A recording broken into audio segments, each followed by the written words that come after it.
That's what That's Zoe what said. Zoe said. You know Zoe said. Oh, that's what Zoe Yo, you know what said? the fuck Zoe said, man? This who is playing Jazzy in Waymore Place, and she is also a great actress in Juicy the series. So, Dallas, can you tell us a little bit about your character in Waymore Place? Like, I know we didn't get to do one of the scenes that we were supposed to, but I still gave you some scenes. Nah, it's all good. I appreciate just being a part of like this whole experience. You know, we need more black films. We need more black actors and actresses. So I'm excited to be a part of this movie. Black y'all, and I'm black y'all, and I'm black y'all, and I'm blacker than black.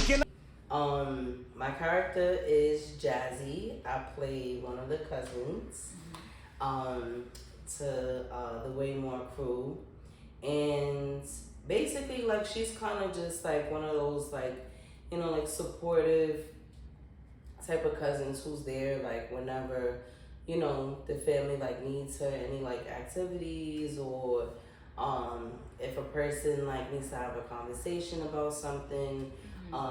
You know, Jazzy is like that type of, you know, she's that cousin that you call, you know, if you want to get it on too, you call her for that too. Oh, Jazzy. Now, do you feel that you can possibly like relate to your character, you know, in real life? Is that? For sure. I do believe that I am that cousin that gets called, whether it's for a ride.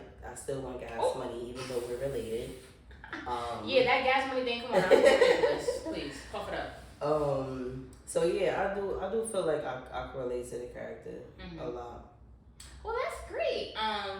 What I was gonna say is, you know, have you done any acting previously, or because you know I've worked with Dallas, you know, on just in Juicy the series, but in my short time of knowing Dallas, which is maybe 2 years, 3 years.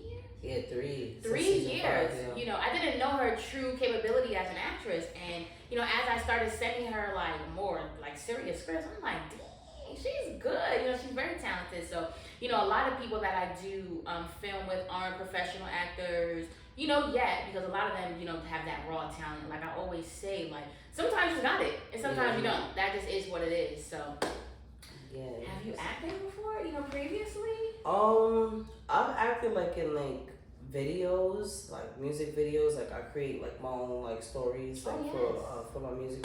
What's up? Okay, so I'm expecting some guests. They should be here in like 30-40 minutes. Mm-hmm. Okay. You know the vibes. Leave yourself a tip. Take a minute. Thank you so much, so much. Here, ladies, you go, guys. Go. When I did do music, I Sorry, created I like stop you there. What do you mean when you did do music? like as far as like putting like my music out, like for the past like couple of years, I've been doing like a lot of ghostwriting. Okay. Yeah, for like a couple of artists. I'm not gonna name drop, but I have just been focusing more like on that side as far as like, you know, music, and of course, you know, whenever like somebody needs something like for a show or a movie, I do that as well. But as far as like acting or something like on like this type of platform, as far as like the movie and, you know, being a part of Juicy, no. Oh, she's really good. You're really good.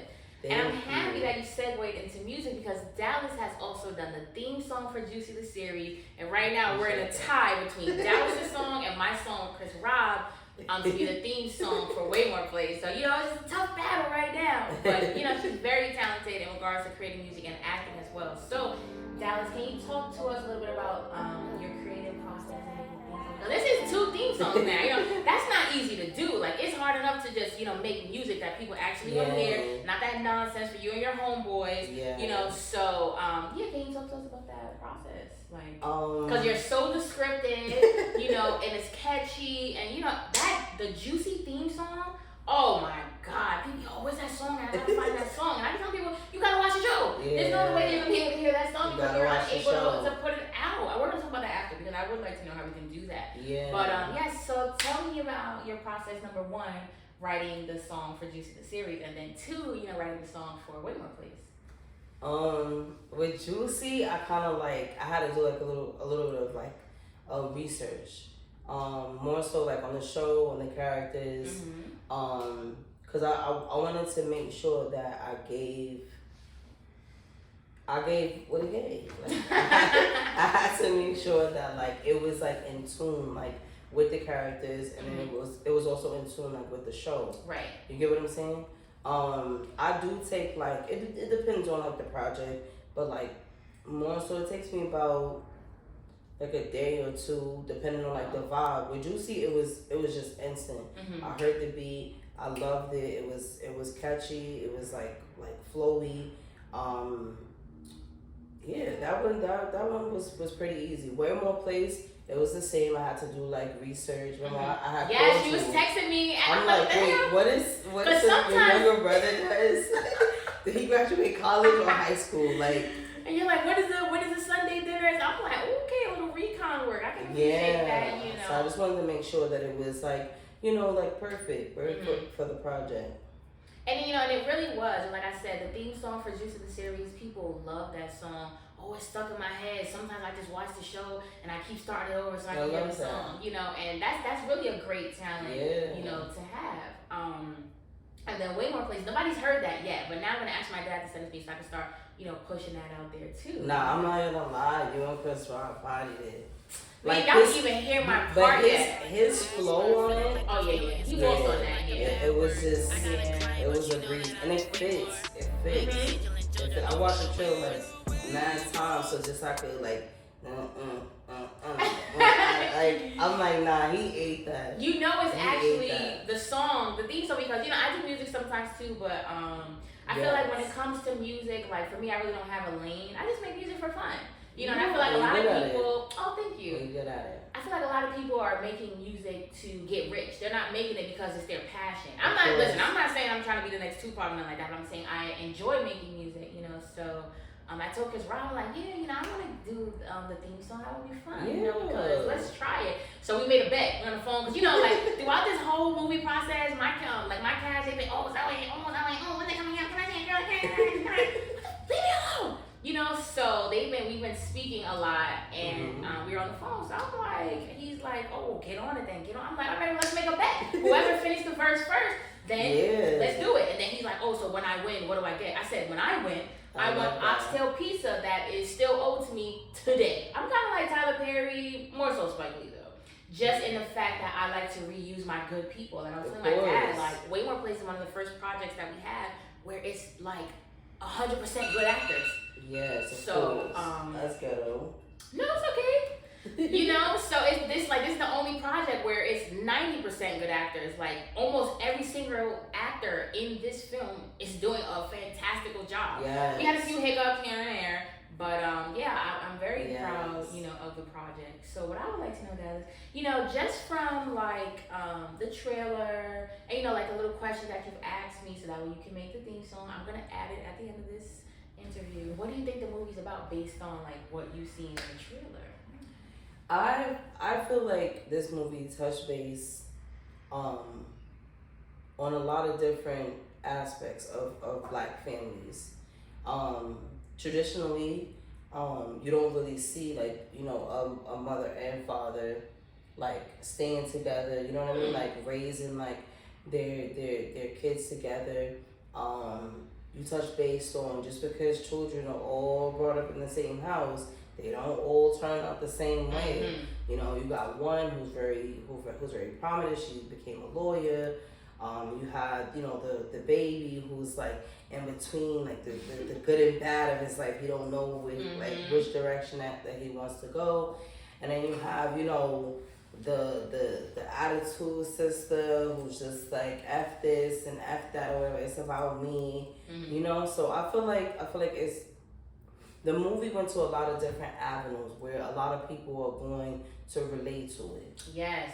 You know what I mean? And then it's also wholesome because you get that unity. You see how strong they are through every single obstacle. They always remain together. So I think that speaks a lot of value and in the Black culture. Yes. That fathers do take care of their kids, all right? Yes, and I kind of wanted to touch on what Dallas said briefly, where she said traditionally there's not, a mother and a father raising families. I have to disagree. I didn't grow up in New York City, but it doesn't matter where I grew up. But I do know that, my parents grew up together. I have like 7 aunties. They were all married. Some of them are still married, except some of my uncles passed away, whatever. But for me, it is traditional for a mother and a father to stay together after they've had a baby, and that's why it was so important for me to make this movie, because initially, we could have just done nothing this summer. I was chilling this summer, girl. We could have done nothing this summer, but I felt like I wanted to make a movie specifically about things that I can relate to. And it's just very frustrating on social media. You see like this kind of gender war between black men and black women, and these nonsensical podcasts. Should we pay 50-50? Do you have sex on the first night? You're broke. You just bought this outfit today. You don't like, where's your mindset at? So when I keep seeing all this negativity on social media and just in real life too sometimes, it kind of makes me so sad, because again, I wasn't raised like that.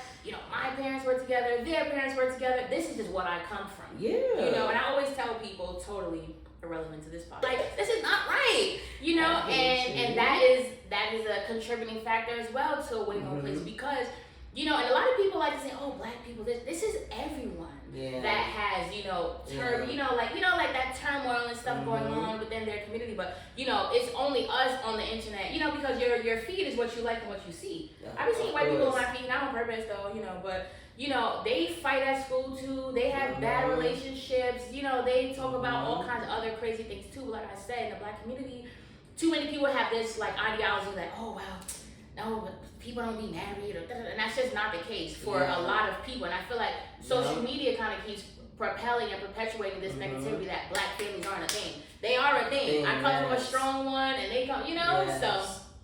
That was my main point with Waymore Place, and that's why I carefully selected each character that was able to bring about certain emotions and stuff like that. So I'm very grateful for everyone that was in the film, and can you tell us about your scene that you did with Huey Waymore, which is the father, in the park, like that scene? I know I gave it to you short notice. One thing about Dallas, man, she gonna remember a script, and I can appreciate the people that remember scripts. Ugly may be here later, and we're gonna talk about people not remembering scripts and change the script. Guys, tell me a little bit about that scene that you did, please.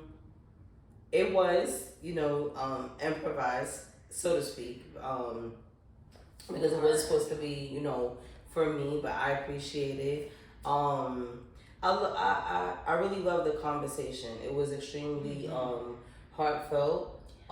Everything that Uncle Huey said, can speak volumes to a lot of like young teens. A lot of not even only teens, because there's some grown men who need to hear that conversation as well. So I feel like it did have a lot of importance.